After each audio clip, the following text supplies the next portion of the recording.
Halo, dalam video kali ini saya ingin menjelaskan tentang logika dan algoritma komputer sebagai salah satu materi dari mata pelajaran Simulasi dan Komunikasi Digital atau SIMKOMDIK.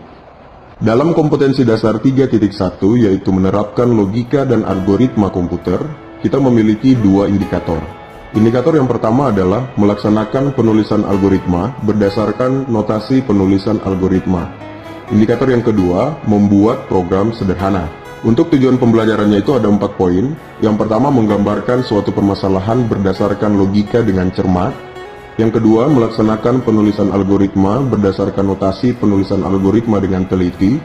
Yang ketiga, mengoperasikan software pembuat program dengan baik dan benar. Dan yang terakhir, memodifikasi sebuah masalah dalam bentuk program sederhana dengan mandiri. Kita masuk pada pembahasan mengenai pengertian logika dan algoritma. Pengertian algoritma itu sangat lekat dengan kata logika, yaitu kemampuan seorang manusia untuk berpikir dengan akal tentang suatu permasalahan yang dapat menghasilkan sebuah kebenaran, bisa dibuktikan, dan dapat diterima akal. Logika juga seringkali dihubungkan dengan kecerdasan.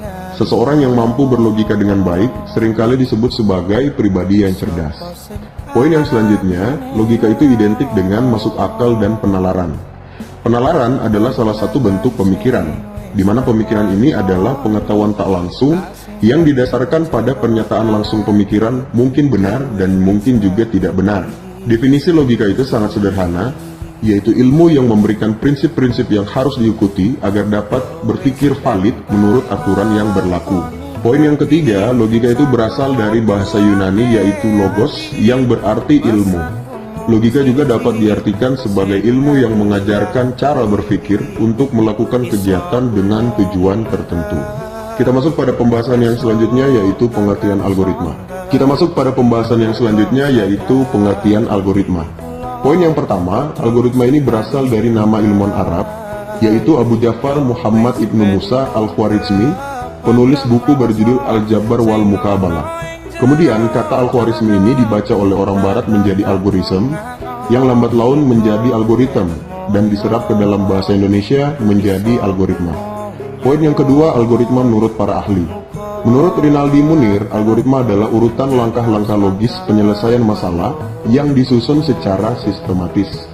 Menurut Tim Gunadarma, 1998, algoritma itu adalah suatu himpunan berhingga dari instruksi-instruksi yang secara jelas memperinci langkah-langkah proses pelaksanaan dalam pemecahan masalah. Dari pengertian di atas dapat disimpulkan bahwa logika dan algoritma itu adalah ilmu yang mempelajari cara penyelesaian suatu masalah berdasarkan urutan langkah-langkah terbatas yang disusun secara sistematis dan menggunakan bahasa yang logis dengan tujuan tertentu. Nah, untuk lebih mudah memahami arti dari algoritma, dicontohkan sebuah permasalahan penukaran isi dari dua gelas. Diberikan dua buah gelas, yaitu gelas A dan gelas B, di mana gelas A ini berisi air teh dan gelas B berisi air kopi. Pertukaran isi gelas tersebut sehingga menghasilkan gelas A yang semula berisi air teh menjadi berisi air kopi, dan gelas B yang semula berisi air kopi menjadi berisi air teh. Cara penyelesaian permasalahan ini adalah sebagai berikut. Untuk mempertukarkan isi gelas dengan benar, maka kita memerlukan gelas tambahan yang kita beri nama gelas C sebagai tempat penampungan sementara. Nah, berikut algoritmanya. Pertama, siapkan gelas cadangan C.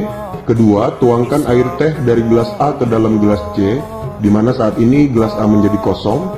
Yang ketiga, tuangkan air kopi dari gelas B ke dalam gelas A, di mana gelas B menjadi kosong. Dan yang keempat, tuangkan air teh dari gelas C ke dalam gelas B. Dari contoh ini dapat dilihat bahwa penyelesaian permasalahan penukaran isi dua buah gelas itu sangat sederhana. Di sini digunakan urutan langkah yang masuk akal atau logis, sehingga isi dari keduanya itu sudah berpindah media. Yang awalnya itu air teh berada di gelas A, pindah ke gelas B, dan air kopi yang berada di gelas B pindah ke gelas A. Inilah yang dinamakan dengan algoritma, yaitu urutan penyelesaian sebuah permasalahan dengan urutan dan langkah yang logis dan masuk akal sehingga menghasilkan sesuatu langkah yang benar. Saat menggunakan logika, sebaiknya jangan berpikir terlalu rumit tentang sebuah masalah, karena belum tentu masalah itu serumit yang kita pikirkan. Pikirkanlah hal yang paling sederhana untuk menyelesaikan masalah itu, sehingga kita tidak terjebak dalam pemikiran rumit yang dibuat sendiri. Dalam menentukan algoritma untuk menyelesaikan suatu permasalahan, mungkin kita akan dihadapkan pada beberapa pilihan algoritma. Oleh karena itu kita harus memiliki rambu-rambu dalam menentukan pilihan algoritma. Pertimbangan dalam pemilihan algoritma itu adalah, yang pertama, algoritma haruslah benar. Artinya, algoritma akan memberikan keluaran sesuai seperti yang diharapkan dari sejumlah masukan yang diberikan. Jadi tidak peduli sebagus apapun algoritma itu, jika dia memberikan keluaran yang salah, maka sudah pasti algoritma tersebut bukanlah algoritma yang baik.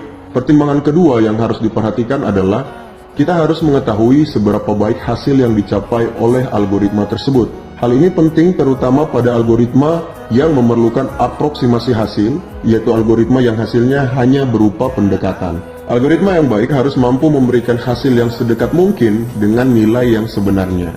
Pertimbangan yang ketiga adalah efisiensi dari algoritma itu sendiri. Efisiensi algoritma dapat ditinjau dari dua hal, yaitu efisiensi waktu dan memori.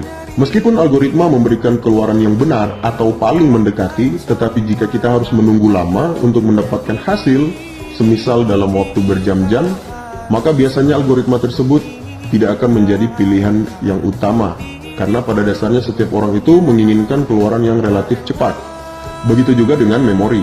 Semakin besar memori yang terpakai, maka semakin jelek algoritma tersebut. Tujuan dari belajar logika dan algoritma ini adalah agar kita dapat membiasakan diri melakukan suatu perencanaan apabila menyelesaikan suatu masalah. Karena suatu permasalahan yang diselesaikan dengan suatu perencanaan yang matang, maka akan mendapatkan solusi yang lebih optimal dibandingkan menyelesaikan masalah tanpa menggunakan suatu perencanaan. Kita masuk pada pembahasan yang selanjutnya, yaitu mengenai ciri-ciri, sifat, dan struktur dasar algoritma. Kita bahas terlebih dahulu tentang ciri-ciri algoritma. Tidak semua langkah penyelesaian masalah yang logis itu dapat disebut sebagai algoritma. Menurut Donald Knuth, paling tidak algoritma itu mempunyai 5 ciri penting. Yang pertama itu finiteness atau keterbatasan, di mana algoritma itu harus berakhir setelah mengerjakan sejumlah langkah proses. Jadi tidak boleh algoritma itu tanpa batasan. Jadi dia harus dalam bentuk keterbatasan. Yang kedua, definiteness atau kepastian, di mana setiap langkah harus didefinisikan secara tepat dan tidak berarti ganda atau ambigu. Yang ketiga, dia harus memiliki input, di mana algoritma itu paling tidak memiliki 0 atau lebih data masukan. Yang keempat, output atau keluaran, di mana algoritma juga harus memiliki 0 atau lebih hasil keluaran. Yang terakhir, effectiveness atau efektivitas, di mana algoritma itu harus efektif, langkah-langkah algoritma itu dikerjakan dalam waktu yang wajar. Nah, selanjutnya sifat dari algoritma itu, yang pertama, dia tidak menggunakan simbol atau sintaks dari suatu bahasa pemrograman tertentu. Yang kedua, dia juga tidak tergantung pada suatu bahasa pemrograman tertentu. Yang ketiga, notasi-notasinya dapat digunakan untuk seluruh bahasa manapun. Dan yang keempat, algoritma dapat digunakan untuk merepresentasikan suatu urutan kejadian secara logis dan dapat diterapkan di semua kejadian sehari-hari. Kita masuk pada pembahasan yang selanjutnya, yaitu struktur dasar algoritma. Yang pertama ada yang namanya runtunan atau sequence.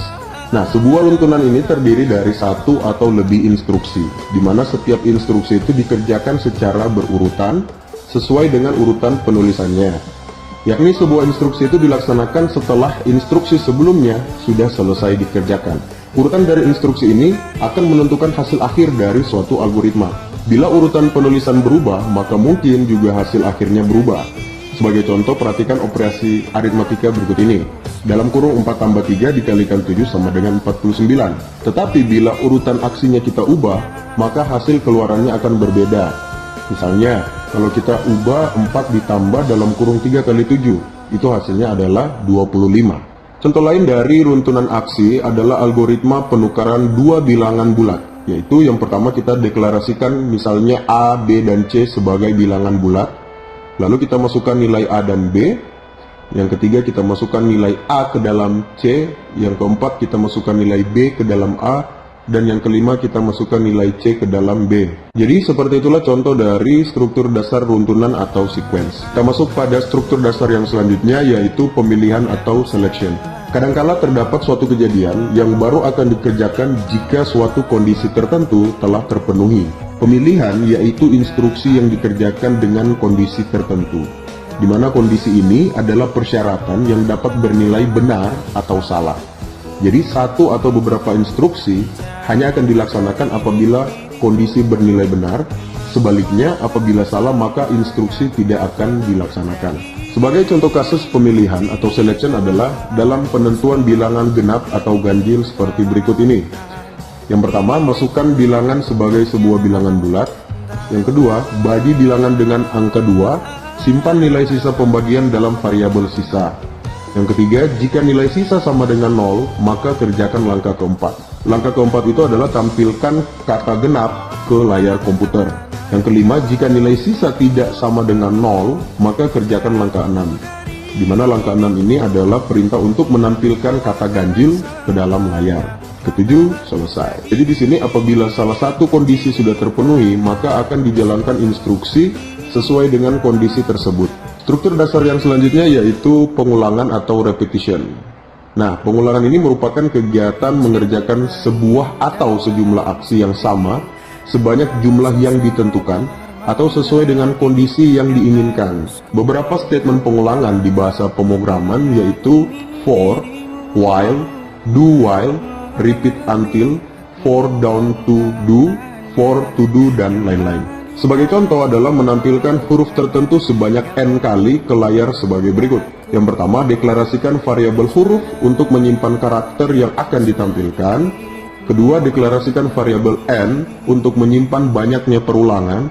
Yang ketiga, deklarasikan variabel counter yang digunakan sebagai counter perulangan yang sudah dilakukan. Yang keempat, masukkan sebuah karakter dan simpan dalam variabel huruf. Kelima, masukkan banyaknya perulangan yang diinginkan dan simpan dalam variabel n. Yang keenam, set nilai counter dengan 0. 7, tampilkan huruf ke layar. 8, lakukan penambahan counter dengan 1. 9, jika nilai counter kurang dari n, maka dia akan mengerjakan langkah ke-6, yaitu men-set nilai counter dengan 0. Yang ke-10, jika nilai counter sama dengan n, maka selesai. Oke, sampai di sini dulu untuk video pembelajaran kali ini. Kita akan berjumpa lagi pada video-video pembelajaran selanjutnya. Sekian dan terima kasih.